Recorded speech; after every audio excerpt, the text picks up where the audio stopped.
Hey everyone, welcome to the Start Deliver webinar. I'm Johan Nilsson, CEO and founder at Start Deliver, and one of the partners at Impact Academy, which is our training academy. And Start Deliver, we make a customer success platform. You will see some snapshots in this webinar, but make sure to check it out if you haven't already. Great. So we have a super important topic today. We're going to talk about retention and hands-on retention management and how to work with this to improve NRR. And we're going to look really close at this and how you can become more efficient in doing this. And let's start with this. So basically, what is retention? If you're new to this, what is it? And retention is actually about how many customers or how much ARR we retain. So it's a way of looking at your customer base and see how much do we retain every month, every year. And of course, net revenue retention is that very important metric that makes sure that we keep more customers every year. We're going to look a little bit closer at that soon, but retention, basically. You can look at retention, logo retention. It's what we call when we look at customers or companies we retain. ARR retention is when we look at the amount of money. If it's in euros or dollars, we retain, basically. So retention is the foundation to what great customer success looks like. Retention is where we usually start when we build the customer success team. But as we've been talking about in our previous webinars, that's just part of it, because great customer success is actually a growth machine. If we do retention well, we will also be able to expand on with our customers. We will also get them to advocate for us. And we will also make eternal users of them. When they leave, they will get us at their next company and so on. So if we do retention well, we set ourselves up for these other things that all are part of what great customer success looks like. But if we don't do retention well, this part will be missed. So retention is crucial. And if we look at this from a more financial point of view, this is a report that KeyBank Capital Markets do every year. They basically survey SaaS businesses and they ask a lot of questions. But one question that we zoom in on here is basically, how is your net revenue retention? And as you can see from this graph, if you're above 100%, and what does that mean? Basically, if you're above 100% net revenue retention, you will keep or grow your business without new customers coming in, right? So that's huge. The median is 109% NRR. But if you're below 100%, that means that you will shrink. Every year you will shrink unless you bring in new customers. You will basically shrink your business and eventually have no business. So it's a very important metric, net revenue retention. And basically today we're going to talk about retention management and why that's very important. And let me start where we get this a little bit wrong. Where do we basically miss out? At Start Deliver and Impact Academy, we survey customer success organizations. We surveyed over 300 customer success organizations. And what we basically, I think a lot of us recognize this, but we have facts on it now, is that customer success managers, they are overwhelmed. Actually, more than 50% have less capacity than they need to do customer success management. And we have actually 12% that are way below what's needed on capacity. So all in all, more than 60% of us are way below or below what's needed to make customers successful. So that is one part of the problem to how we can become, how we can fix retention, basically. The other part of the problem also from this survey is, where do we actually spend our time? So the number one thing customer success organizations spend their time on is support and troubleshooting. The number two thing is inbound requests and emails. And number 3 is onboarding. And number 4 is what we call outbound proactive calls and meetings. So this is a little bit taking inventory on where we spend our time. It's a lot of the time is basically spent on support, inbound, requests and emails, and very little, or number 4 on the list is outbound. So why is that important? When we talk retention, we like to talk about it in 2 different ways. Proactive retention, kind of come back to what that is, and reactive retention. And as you can see by the survey there, most time is spent on reactive things, right?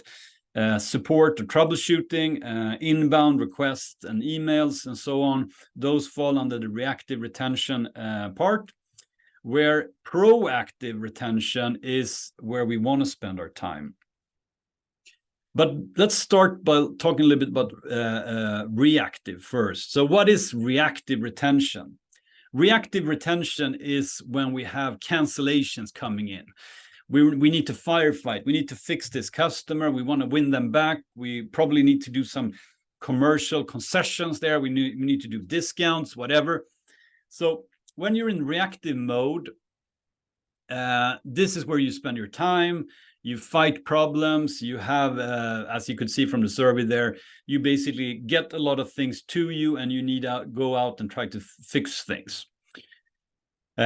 This is what we also like to call low percentage activities. Basically, there's a lot of work here. We spend a lot of time here, but the outcome, the number of customers we actually turn around, that we win back, are low in percentage. We can do it, but it costs us a lot of time and effort. And I think a lot of people will recognize this, that it takes a lot of effort to turn around a canceled customer.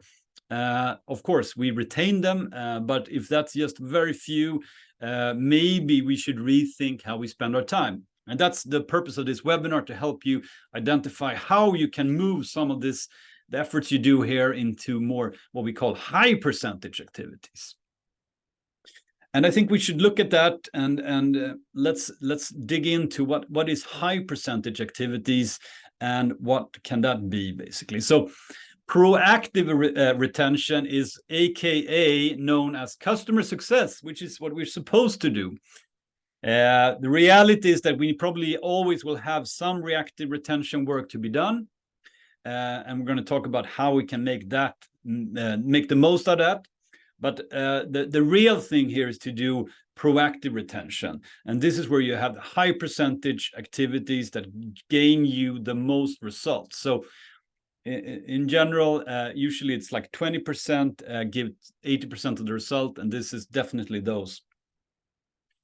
And what can this be, basically? Proactive retention. What is proactive? What is reactive? And that's like an endless discussion. But what we mean here is basically not being out there firefighting, not trying to win back customers that cancel, but rather find the early signals and do the right things before they become a real issue. And to do that, you need to have a deep understanding of the customer. You need to be more predictive on when things. Usually you can identify problems early if you have a deep understanding of the customer. You need to, of course, work very effectively with your communication and look more into how this can be progress-led rather than firefighting. So progress-led engagement with the customer. I'm going to give you a few examples of that. But proactive retention, it's a different way of working, basically. And talking about being predictive, so if we can identify that like usage is dropping, we see a negative path of usage from a customer, I mean, that's a clear indicator that this customer will eventually become a churn, a cancellation. And the earlier we can identify these risks, the more chance we have. These are high percentage activities. When we can get an early indicator that things are not going well, usage can be one of those indicators. There's also other type of indicators. Maybe we receive, if we pick up feedback, if we do Net Promoter Score, or if we do CSAT, or if we do whatever type of survey we do, and we pick up on a customer, maybe a stakeholder, not being happy for some reason, that's an indicator as well. And can we act on that? That's going to make the difference. Another example, of course, if we have a big backlog in our support, if this customer of ours have had a long list of things that we haven't solved, it can be bugs, it can be integration, whatever it is, if we're not paying attention to that, if we're not fixing those things, that's also something that eventually will lead to a churn and a cancellation, and we're back in this reactive mode trying to save the customer. So picking up these early signs is, of course, the way you want to work as a proactive retention management. And a few more things, like another key thing that I think a lot of us can recognize and have been have examples of is if we have one of our stakeholders, it can be a super user, maybe it's the decision maker, maybe it's a key user, champion at the company. If they leave, we need to see who's coming in, because that person might have a preference. They might want to work with another tool. Maybe they just want to bring in something to do a change. So we need to pick up on that and be fast to get the new person on into our product, understand what they're trying to achieve, and reassess perhaps the goals of the customer. So picking up signals like that, also on user and stakeholder level, that's a key indicator that can help us be more proactive. And to have that in front and center is going to help you getting away from this just looking at your inbox, getting things to you. You need to plan your time. You need to have a clear overview. Where are we with the customers?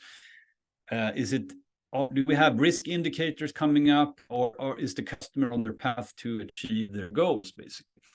So this is how you get into a proactive mindset, by having the visuals, having the indicators, seeing where how the customer is performing, basically. And when you have that, you can be in proactive retention. So we had some technical issues there. We're back. Internet is not always working in favor of you. So we're back, basically. We're here. So we're talking about what do you do when you're in reactive retention mode, because you don't want to be here, but when you get into that mode and you have some cancellations, you have some issues, you need to do things. And what we need to do here is that we need to look at what we can deprioritize. And this is where a lot of people get it wrong. We chase the wrong type of customers and we do it for too long, and that's going to drain us, and that's going to put us in a quite negative spiral. So when you're in reactive retention mode, you need to know that this is a vicious cycle. So unless you make changes here, you're going to stay in this reactive retention mode, and you don't want to be there. It's going to be painful, because it's if you keep chasing canceled customers and you only spend your time there, you won't be doing the proactive retention, and that's going to cause more and more customers being canceling on you, and the cycle will continue. So you need to break that. And how to break that? You need to start looking at what can we deprioritize. And remember this, where most of us are actually working with overload, basically. We are not at capacity. So even more important to say, okay, where can we deprioritize? And you need to look at your customers, and the ones that are now have flagged that they're about to cancel, or they have canceled. Which ones of those can we never save, right? You need to be quite frank and quite open here and say, out of these, I need to deprioritize some of them. And these are hard calls to make, but probably if you're a CSM, maybe you need to even involve your head of CS to say, which ones should I focus on? And you should also deprioritize the ones that don't have what we call success potential. And I will come back to that, because that's huge. We should also, of course, consider, are they profitable for us or unprofitable? Of course, that's usually the first thing you do to maybe sort your list there on ARR or potential ARR. We should also consider if they're too time consuming, and maybe that's going to come in under the success potential actually. But you need to look at your customers and be quite frank here that we need to realize this is low percentage activities, so we should focus where it matters. And success potential, I would say, is probably the most important thing here, because if we have customers now that are in this reactive, we need to basically turn around things. It's a turnaround situation. We should focus on customers that have success potential. And this can be technical. Basically, they have the good tech stack that we need. They have the functional fit that we need. They have the resources. They have the competence. They have the experience. They have the culture. You can make a list. You can break it down in these. You can have you can break this down further, of course. What I also know is that you sometimes have customers that actually. Sometimes it's even better to look at the ones that are bad fit instead. If this is hard, maybe look at the ones that are bad fit and don't spend more time on those. Trying to save a bad fit customer is not only a low percentage activity, it's also something that's you're probably gonna, if you save them for one more period, maybe they will cancel the next period and so on. So try to remove the bad fit ones from the list. Even better if you start working with success potential. That's something we do at Impact Academy a lot. It takes a little bit more to have it, but it's a really powerful framework that you can use in many other ways as well. It's also a way to look at expansion and other things. But from the list of turnaround cases, remove the bad fit ones. I think that's a key point here. And when you have cleared your list and you have customers, hopefully with success potential, we need to be very focused. And this is also, as everyone knows and been in customer success, one of the most common things is that you don't get a response. The customer is ghosting you. They won't get back to you.